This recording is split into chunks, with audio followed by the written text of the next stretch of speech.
चलिए कथा को आगे बढ़ाते हैं मित्रों। रुक्मणी बोली, धन्यवाद रानी माँ, धन्यवाद राजन। मैं खुश हूं कि आपको यह पसंद है। आम्रपाली बोली, तुम्हें इसकी उचित कीमत मिलेगी बेटी। रुक्मणी बलपूर्वक कहती है, मुझे माफ कर दो रानी माँ, हमारे राजा की शादी सामने है, हम गरीब हैं, मैं उसे कुछ भी देने में सक्षम नहीं हूं। मैंने यह पैसों के लिए नहीं किया, इसे मेरी ओर से उनके लिए एक छोटा सा उपहार समझे। मैं इसके लिए कोई कीमत स्वीकार नहीं कर सकती। विक्रमादित्य बोले, सुंदर रुक्मणी, ऐसा ही होगा। रानी माँ बोली, और जल्द ही तुम्हारा स्वयंवर शुरू हो जाएगा कुमार, मेहमानों का आना शुरू हो गया है, तैयार हो जाओ कुमार। विक्रमादित्य ने कहा, हाँ माँ, मैं तैयार हो जाऊंगा। रुक्मणी बोली, अब मुझे अपने घर चलने की आज्ञा दीजिए। विक्रमादित्य बोले, रुक्मणी, नहीं, क्या आप भूल गए कि मैंने आपको पहले क्या बताया था? मैंने तुम्हें मेरे कमरे में रहने के लिए कहा। रानी आम्रपाली बोली, तुम्हारे स्वयंवर में क्या करोगे इस लड़की का? विक्रमादित्य बोले, आज मुझे कुछ कहना है माँ, मैं यह बात सबके सामने कहना चाहता हूं। और रुक्मणी उनके साथ घनिष्ठ रूप से जुड़ी हुई है, तो रुक्मणी ही होगी। रानी माँ बोली, मैं आपका ठीक ठीक से अभिप्राय समझ नहीं पा रही हूं कुमार, लेकिन मुझे आप पर पूरा भरोसा है। आप जो भी करेंगे सोच समझ कर करेंगे, यह बिल्कुल वैसा ही होगा। विक्रमादित्य बोले, अभी तुम प्रतीक्षालय में थोड़ा इंतजार करो रुक्मणी, हम तैयार हो जाते हैं, मैं तुम्हें सही समय पर लेने आऊंगा। रुक्मणी बोली, अभी भी समय है राजन, क्या आप सोचकर निर्णय ले रहे हैं? विक्रमादित्य बोले, मैंने सोच विचार कर निर्णय लिया है रुक्मणी, अब सोचने की बारी आपकी है। क्या तुम मुझसे शादी नहीं करना चाहते? क्या तुम मुझसे प्यार नहीं करती? रुक्मणी बोली, क्या संसार में ऐसी कोई नीच स्त्री है जो आप जैसे रूपवान पुरुष को अपना पति बनाने का प्रस्ताव अस्वीकार कर देगी? विक्रमादित्य बोले, नहीं रुक्मणी, मैं कोई महान नहीं हूं। यह सच है कि मैं एक राजा का पुत्र हूं, लेकिन सबसे पहले मैं एक इंसान हूं। मुझे तुमसे प्यार है। अगर तुम मुझे पत्नी के रूप में मिली तो मैं तुम्हें खुश रखने की पूरी कोशिश करूंगा, आपको सभी खतरों से बचाने के लिए। रुक्मणी बोली, और सारे राज्य पर संकट आने से क्या होगा राजन? विक्रमादित्य बोले, मेरे युवा होने से पहले मेरे पिताजी राजा पृथ्वीराज इस राज्य के राजा थे, वह कुछ नहीं कर सके और उन्होंने मुझे भी कुछ नहीं करने दिया। लेकिन अब समय बदल गया है, मैं इस साम्राज्य का सम्राट, साहित्य शास्त्र विद्या में निपुण, लेकिन मैं समझता हूं कि यह राक्षस कोई साधारण राक्षस नहीं है, इसे किसी भी सामान्य हथियार से हराया नहीं जा सकता, जरूर कोई रहस्य होगा। मैं जल्द ही गुरुदेव से इस बारे में चर्चा करूंगा। रुक्मणी बोली, ठीक है राजन, लेकिन अब मैं जाती हूं। विक्रमादित्य बोले, हाँ जाओ। कुछ समय बाद राजा विक्रमादित्य सिंहासन पर बैठे और उसके ठीक दोनों ओर राजमाता आम्रपाली और राजा पिता पृथ्वीराज रहते हैं। स्वयंवर शुरू होता है। गुरुदेव रुद्रनाथ मुख्य अतिथि के रूप में उपस्थित हैं। विभिन्न राज्यों के राजा और राजकुमारियां आई हुई हैं। वे सभी सुंदर हैं तथा शास्त्र और वेद पढ़ने में उत्कृष्ट हैं। उन सभी की वंशावली उच्च है। विक्रमादित्य ने कभी किसी राजकुमारी की ओर मुड़कर नहीं देखा। गुरुदेव ने एक एक करके सभी राजकुमारियों का जन्म विक्रमादित्य से मिलाना शुरू किया, लेकिन कोई मेल नहीं खाता। कुछ लोग कहते कि अश्विनी नक्षत्र जाति सही है, लेकिन विक्रमादित्य के लिए एक योग्य पत्नी है। उस नायक में राक्षस को नष्ट करने की ताकत नहीं है। राजा पृथ्वीराज ने सभी राजकुमारियों और राजाओं को संबोधित किया। पृथ्वीराज बोले, आप सब मुझे माफ कर देंगे। मेरे कुमार की कुंडली आपके किसी राजकुमारियों से मेल नहीं खाती, इसलिए मेरे बेटे की शादी किसी से नहीं हो सकती। आपके संबंधित राज्यों तक पहुंचाने की व्यवस्था की जाएगी। सब छोड़ देते हैं। विक्रमादित्य बोले, मैं अपने गुरुदेव, माता, पिता और राज्यसभा के सभी महानुभावों से एक शब्द कहना चाहता हूं। राजपिता पृथ्वीराज वह बोले, विक्रम, किस बारे में बात कर रहे हैं आप? इसे खुलकर कह सकते हैं। रानी आम्रपाली चिंतित होकर सोचने लगी। आम्रपाली बोली, जहां तक मैं समझती हूं, मैंने विक्रम की आंखों में उस लड़की के लिए प्यार देखा है। अगर यह सच है तो क्या महाराज इसे स्वीकार करेंगे? वह अपने सम्मान के प्रति कृत संकल्प हैं, और अगर कुमार की मुट्ठियां इस लड़की से मेल खा जाती हैं तो अगर कुमार इस लड़की से जबरदस्ती शादी करना चाहें तो हे महादेव, मुझे आपकी मंशा कुछ समझ नहीं आ रही है। यह लड़की महादेव की बेटी हो।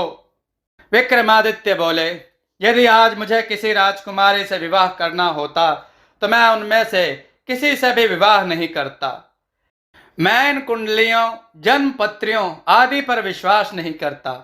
मेरा मानना है कि शादी दो स्त्री पुरुषों का 7 जन्मों का बंधन है। यदि दो स्त्री पुरुषों के मन में एक जैसे ना हो तो विवाह सुखी नहीं होता। राजपिता पृथ्वीराज बोले, विक्रम, तुम्हारा मतलब क्या है? साफ साफ बताओ। क्या आपका दिल किसी लड़की से मेल खाता है? विक्रमादित्य बोले, हाँ पिताजी, मेल खाता है और मैं उससे शादी करना चाहता हूं। पृथ्वीराज बोले, बेटा कौन है? किस राज्य की राजकुमारी है? विक्रमादित्य बोले, वह कोई राजकुमारी नहीं है। वह बेहद साधारण परिवार की लड़की है और वह इसी राज्य की रहने वाली है। यह सुनकर विक्रमादित्य के पिता सदमे में आ गए। पृथ्वीराज बोले, क्या कह रहे हो? क्योंकि तू तो सिंहासन पर चढ़ गया, परंतु यह ना भूल कि मैं अब तक जीवित हूं। क्या आप अपने वंश मर्यादा के बारे में भूल गए हैं? विक्रमादित्य बोले, पिताजी, मेरी गुस्ताखी माफ कर देंगे। मैं कभी नहीं भूला, लेकिन मनुष्य का असली धर्म उसकी मानवता में है। पिताजी, हमारे राज्य में बिना किसी अपवाद के एक एक करके लोग मर रहे हैं। हम वंशावली बढ़ाने के लिए लड़की खोज रहे हैं। हम उन लोगों के लिए क्या कर रहे हैं जिनकी संतानें मिट रही हैं? हम इंसान हैं, यही हमारा धर्म है कि उनकी रक्षा करें और साधारण इंसानों से भी विवाह किया जाए। गुरुदेव रुद्रनाथ बोले, विक्रमादित्य, राजा ने ठीक कहा है। मुझे लगता है कि हमें यह देखने की जरूरत है कि विक्रम को कौन पसंद आया है। हो सकता है हमारे कुमार की कुंडली उससे मेल खाती हो और शादी के बाद अब वह कोई आम लड़की नहीं रही। तब वह इस राज्य की रानी हो जाएगी। फिर उसे राजघराने के सारे नियम सिखा दिए जाएंगे। पृथ्वीराज बोले, तुम्हें जिससे विवाह करना हो मुझे उसके घर ले चलो। मैं खुद जाकर उनसे मिलना चाहता हूं।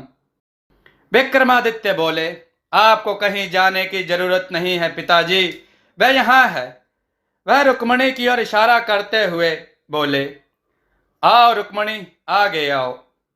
पृथ्वीराज बोले, तुम सदानंद की पुत्री हो? रुक्मणी बोली, जी महाराज।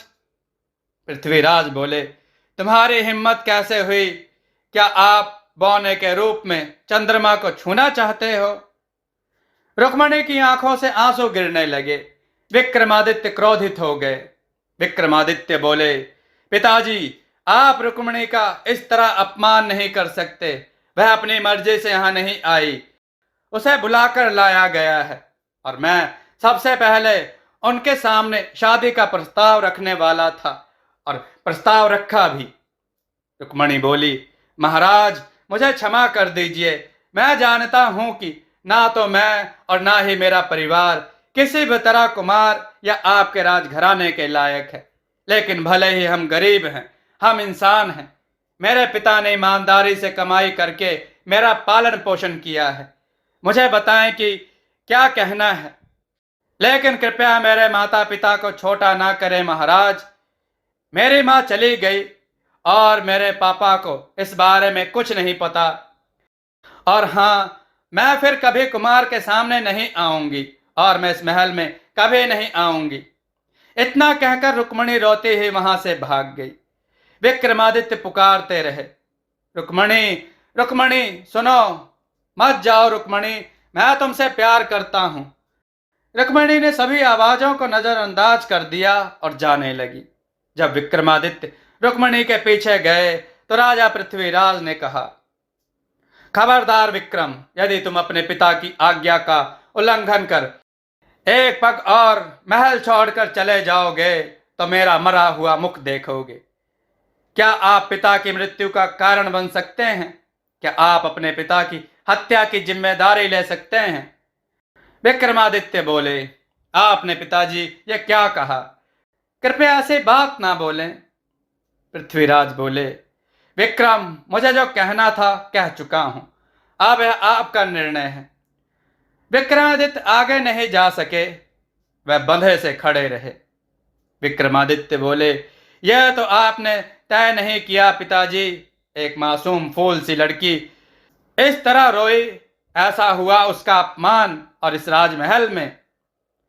विक्रमादित्य अपने कमरे में चले गए और दरवाजा बंद कर लिया। राजमाता आम्रपाली बोली, एक बार क्यों नहीं सोचते महाराज, वह हमारा इकलौता बच्चा है, इस राज्य का एकमात्र उत्तराधिकारी। माता पिता होने के नाते उसे खुश रखना हमारा कर्तव्य है। पृथ्वीराज बोले, मैं इस बारे में किसी से बहस नहीं करना चाहता, मैं अपने कमरे में जा रहा हूं।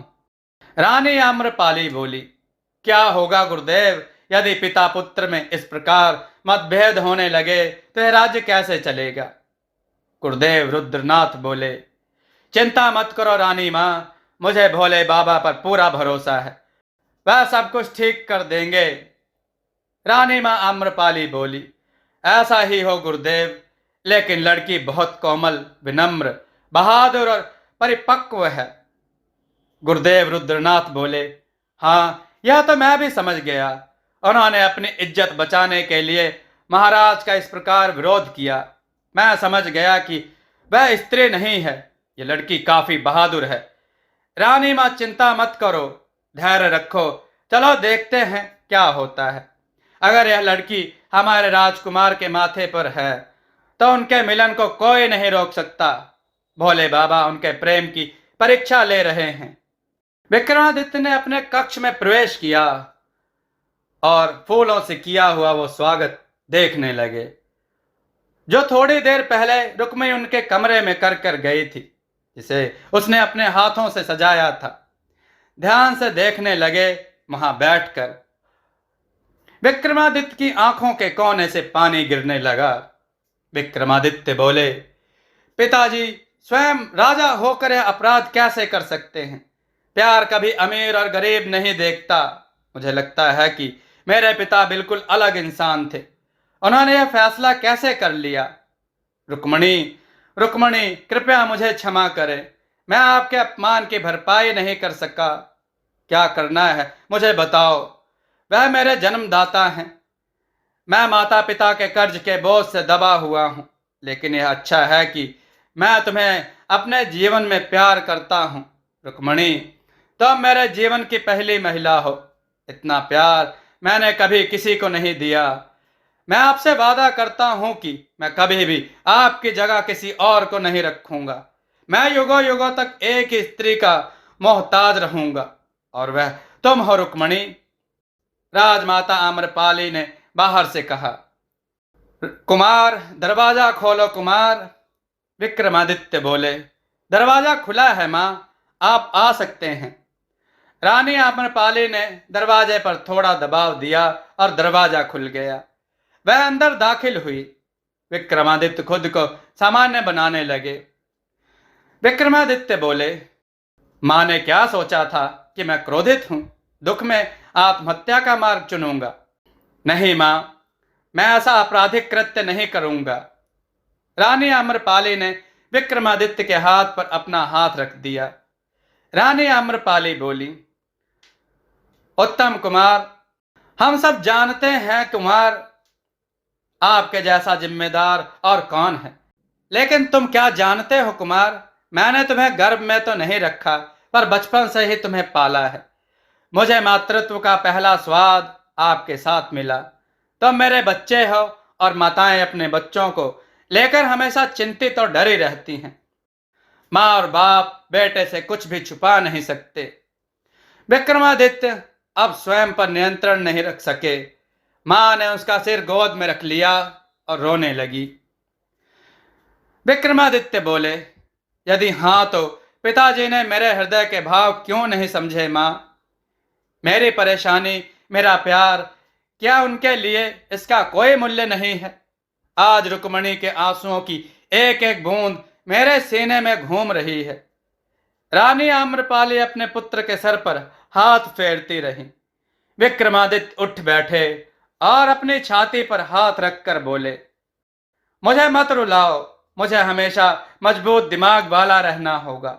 लेकिन मेरी सबसे बड़ी समस्या मेरी माँ है। रुक्मणी का कोई अपराध नहीं है माँ। उस फूल सी मासूम लड़की का क्या कसूर था कि मेरे पिता ने उसे अपमानित कर घर से निकाल दिया। मैं चाहता तो रुक्मणी का हाथ पकड़कर सब कुछ त्याग कर कहीं और शादी कर सकता था माँ, लेकिन मेरे पैरों में बेड़ियां हैं। इस राज्य की जिम्मेदारी मैंने स्वयं ली है। अतः एक राजा के रूप में मैं राजद्रोह नहीं कर सकता। यह महापाप है। मैं पूरे महल को गंदा नहीं कर सकता। मुझे हर बात मंजूर है माँ, लेकिन रानी आम्रपाली बोली, लेकिन क्या बेटा? विक्रम बोले, रुक्मणी के अलावा मैं कभी भी किसी और स्त्री को अपने दिल में जगह नहीं दे पाऊंगा। शादी तो दूर की बात है। शायद अब रुक्मणी मुझसे विमुख हो जाएगी, लेकिन स्वाभाविक है। लेकिन युगों युगों तक वही मेरी अस्थि पिंजर में रहेगी। रानी आम्रपाली बोली, मैं सब समझती हूं बेटा, लेकिन मैं क्या कर सकती हूं? इस समाज में महिलाओं की बातें बेहद तुच्छ मानी जाती हैं। मुझ में तुम्हारे पिता के खिलाफ जाने की हिम्मत नहीं है। बेटा, आप दोनों मेरे लिए समान रूप से महत्वपूर्ण हैं, लेकिन मैं कोशिश जरूर करूंगी। विक्रमादित्य बोले, नहीं मां, तुम पिताजी से मेरे प्यार की भीख नहीं मांगोगी। इसमें हमारे पवित्र प्रेम का अपमान होगा, रुक्मणी का भी अपमान होगा। मैं तब तक इंतजार करूंगा जब तक पिता रुक्मणी को दिल से स्वीकार नहीं कर लेते। रानी आम्रपाली बोली, और अगर रुक्मणी के पिता ने उनका विवाह कहीं और कर दिया तो? विक्रमादित्य बोले, प्यार स्वार्थ में नहीं है मां। अगर रुक्मणी किसी और से शादी करके खुश है तो मुझसे ज्यादा खुश कोई नहीं होगा। लेकिन मैं चाहता हूं कि वह शख्स रुक्मणी से ठीक से प्यार करे और उसका ख्याल रखे, तब मैं खुश हूं मां। रुक्मणी की स्मृति को मैं जीवन भर अपने सीने में संजो कर रखूंगा, लेकिन जहां तक मैं उसे जानता हूं वह ऐसा कभी नहीं करेगी। मैंने उसकी आंखों में मेरे लिए प्यार, प्रशंसा देखी है। यह कभी मिथ्या नहीं हो सकती।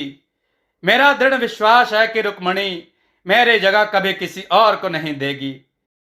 यह हमारे प्रेम की अमोघ है मां। रानी आम्रपाली बोली, धन्य हो कुमार, मैं आपके शुद्ध प्रेम और जिम्मेदारी की सराहना करती हूँ। लेकिन जितना मैं महाराज को जानती हूँ वह भी शुद्ध प्रेम का समर्थन करते हैं। उनका हृदय कोई पत्थर नहीं है बेटा, लेकिन मुझे समझ नहीं आ रहा कि वह अब ऐसा व्यवहार क्यों कर रहे हैं। विक्रमादित्य बोले, मुझे नहीं पता कि माँ, पिताजी का ऐसा व्यवहार क्यों था, लेकिन यह मेरा आखिरी शब्द है। रानी आम्रपाली बोली, अब आप थोड़ा आराम करें कुमार, मैं आ रही हूं। वह कुमार के कमरे से बाहर चली जाती हैं। अगली सुबह विक्रमादित्य, राजा पृथ्वीराज और रानी आम्रपाली सभी सिंहासन पर बैठे। विक्रमादित्य किसी से बात नहीं करते और उन्होंने कल से एक बूंद पानी भी नहीं पिया है। उसी समय सदानंद और उनकी पुत्री रुक्मणी महल में आए। उसने कल्पना भी नहीं की थी कि विक्रमादित्य रुक्मणी को देखेगा। कल की घटना के बाद भी किसी को इसकी उम्मीद नहीं थी। हर कोई हैरान है। विक्रमादित्य खुद को रुक्मणी के सामने दोषी दृष्टि से देखते हैं, मानो उन्होंने रुक्मणी के प्रति अनेक अपराध किए हों। लेकिन रुक्मणी के चेहरे पर बेहद मुस्कुराहट है।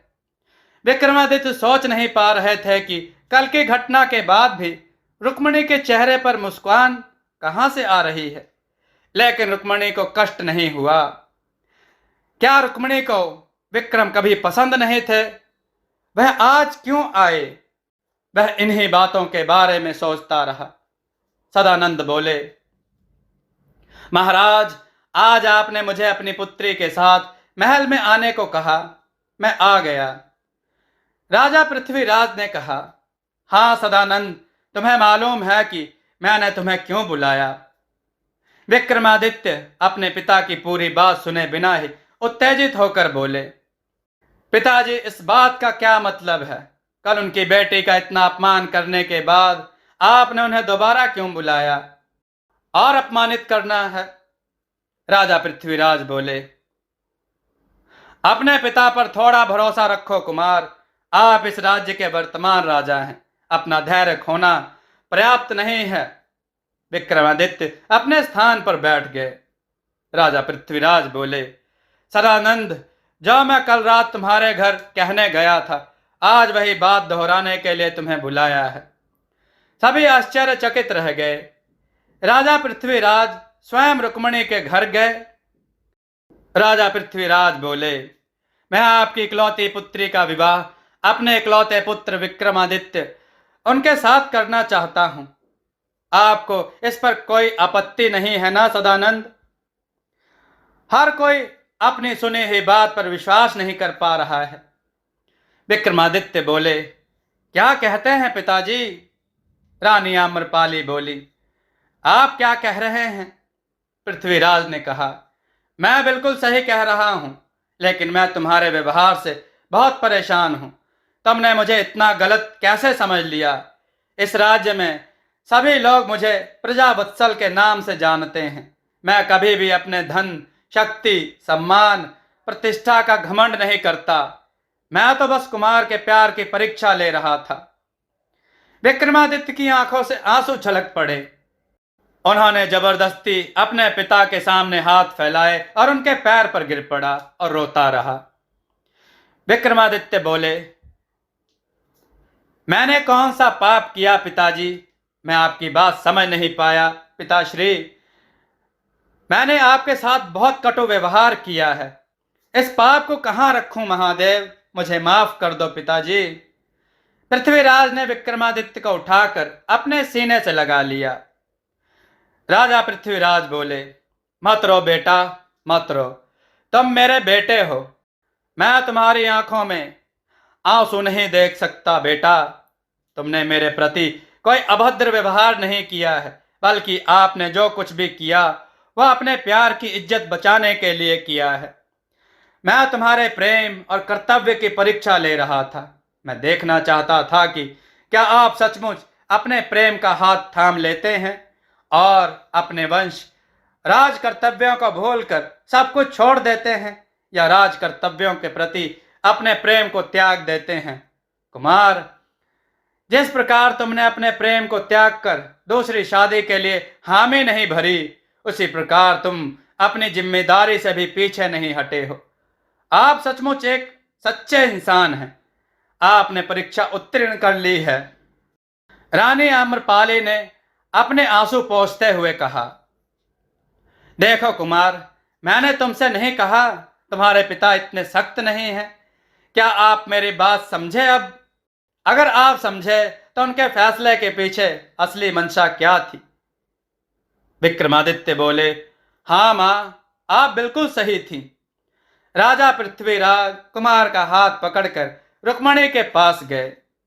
राजा पृथ्वीराज बोले, सदानंद, मुझे अपनी बहू और इस राज्य की राजकुमारी के रूप में किसी राजकुमारी की आवश्यकता नहीं। जब मेरे पुत्र को तुम्हारी पुत्री की याद आएगी तो वही इस राज्य की भावी रानी होगी।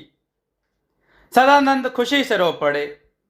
सदानंद बोले, यह क्या कह रहे हो महाराज? क्या मेरी बेटी की शादी इतनी खूबसूरत होगी?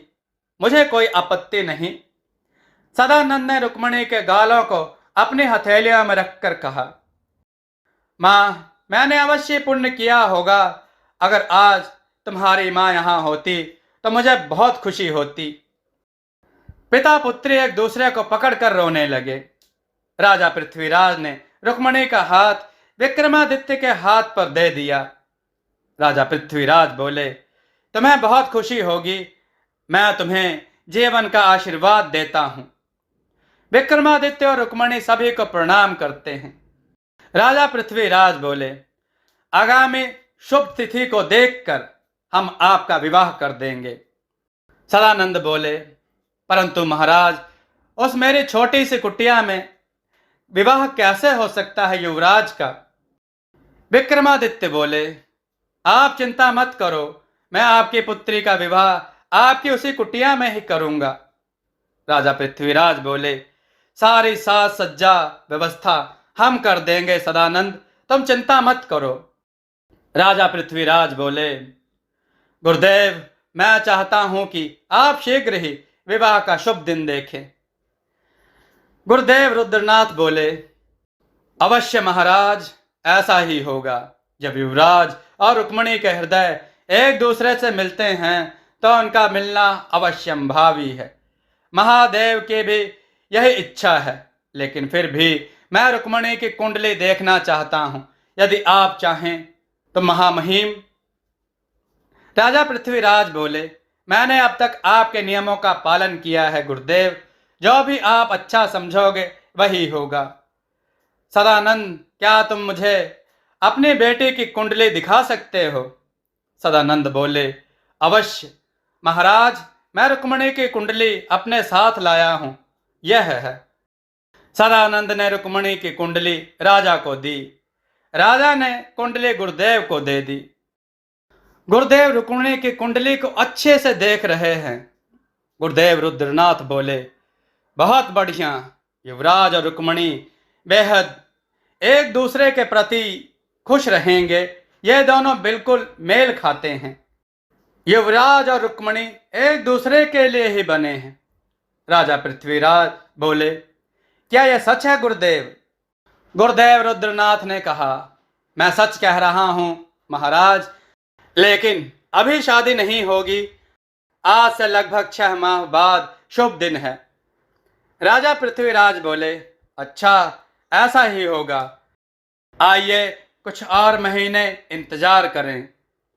रानी अम्रपाली बोली, जैसी भोलेनाथ की इच्छा, जय महादेव। सदानंद ने कहा, महाराज, अब हम जाते हैं। राजा पृथ्वीराज बोले, अच्छा ठीक है। राजा पृथ्वीराज अपने कक्ष में चले गए। जब रुक्मणी अपने पिता के साथ महल छोड़कर जाने लगी तो विक्रमादित्य ने कहा, थोड़ा रुको।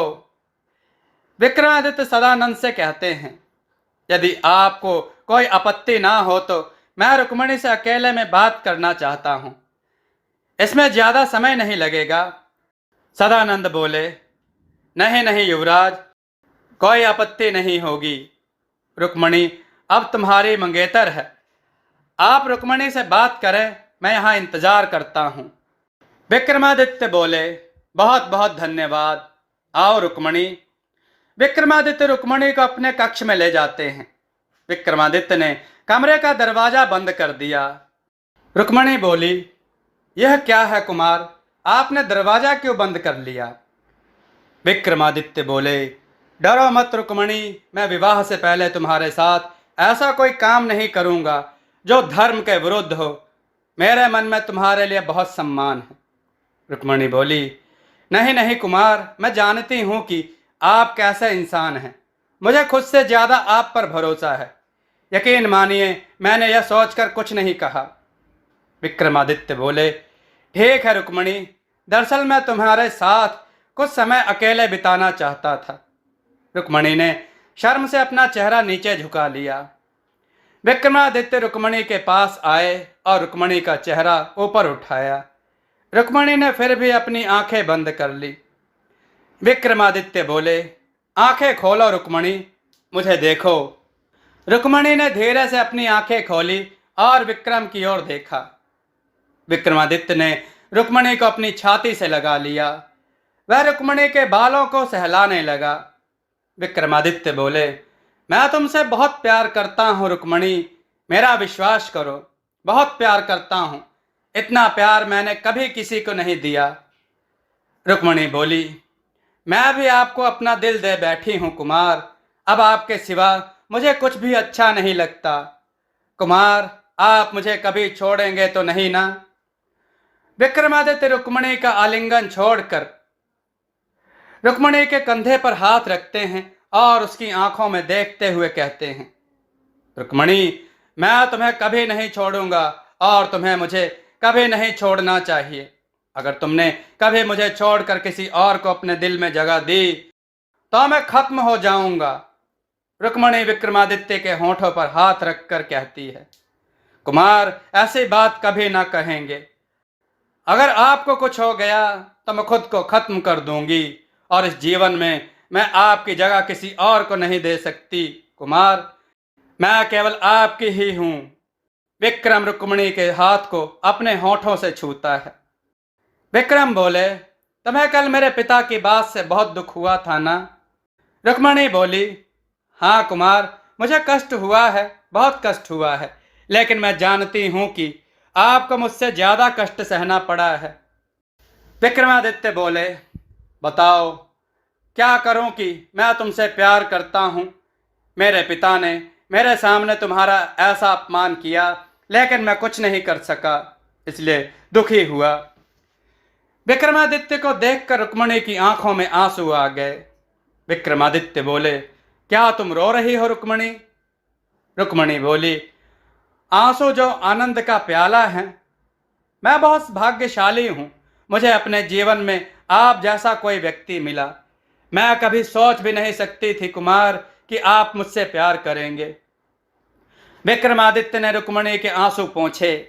विक्रमादित्य बोले, रुक्मणी, जब मैंने तुम्हें पहली बार देखा था तभी से मुझे तुमसे प्यार हो गया था। सपने में आपकी ही तस्वीर दिखाई देती थी। सचमुच तुम अद्वितीय हो रुक्मणी, तुम अद्वितीय हो। मुझे नहीं पता कि आप भाग्यशाली हैं या नहीं, लेकिन मैं वास्तव में बहुत भाग्यशाली हूँ। मित्रों, कहानी का यह भाग आपको कैसा लगा कमेंट में जरूर लिखिएगा। आगे की कहानी सुनने के लिए भी कमेंट में जरूर लिखिएगा। दोस्तों, आपको यह कथा कैसी लगी अपने विचार और सुझाव कमेंट में जरूर दें। हमारी कथाओं को लाइक करें, हमारे चैनल को सब्सक्राइब करना न भूलें। हमारी कथाओं को शेयर जरूर करें जिससे लोगों को अच्छा ज्ञान प्राप्त हो। जय श्री राम भक्तों।